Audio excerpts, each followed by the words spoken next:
Europe 1. Le grand direct de la santé avec Jean-Marc Morandini et avec nos spécialistes, Anne Cazobon, Natacha Harry, le docteur Sidney Wana et le docteur Gérald Kierzek. Tondre son gazon, tailler des rosiers, débroussailler le jardin. À la belle saison, jardiner, c'est un véritable plaisir, mais aussi une activité risquée pour éviter les accidents. On va tout vous dire, quels sont les bons gestes à adopter. Docteur Gérald Kierzek, urgentiste, médecin européen, c'est une activité risquée de jardiner ?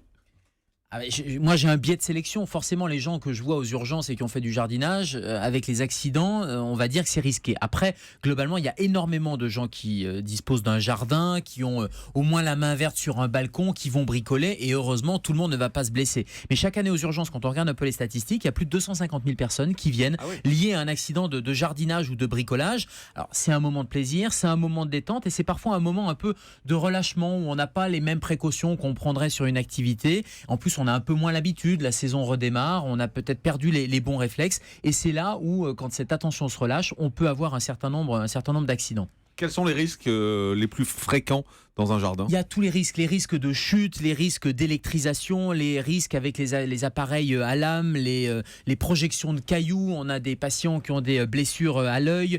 Alors moi, je sais que j'ai une peur un peu phobique de tout ce qui est tronçonneuse, de tout ce qui est objet contondant, parce que c'est vrai que les plaies sont des plaies qui sont généralement des accidents qui peuvent être graves. Heureusement, ce sont les plus rares, les plus fréquents. Et ce qu'on voit quand même, ce sont des gens qui se font des petites plaies, qui vont avec un sécateur ou avec un objet un peu contondant, peut-être détourner l'objet, et ça c'est déjà un premier réflexe à avoir, c'est un objet, un outil égale une utilisation. Et si on n'a pas le bon outil, il ne faut pas aller essayer d'ouvrir je ne sais quoi avec un tournevis qui n'est pas adapté, parce que c'est là où on risque de se faire une plaie, qui n'est pas une plaie très grave, mais qui peut être une plaie embêtante, fonctionnellement embêtante, parce que généralement ce sont les mains qui sont visées sur ce type de plaie. Et on sait que les mains, il y a des nerfs, il y a des artères, il y a des veines, il y a des tendons. Et une petite plaie qui peut paraître bénigne peut se surinfecter. Et on a un certain nombre de soucis dans un deuxième temps. Pas forcément immédiatement, mais dans un deuxième temps.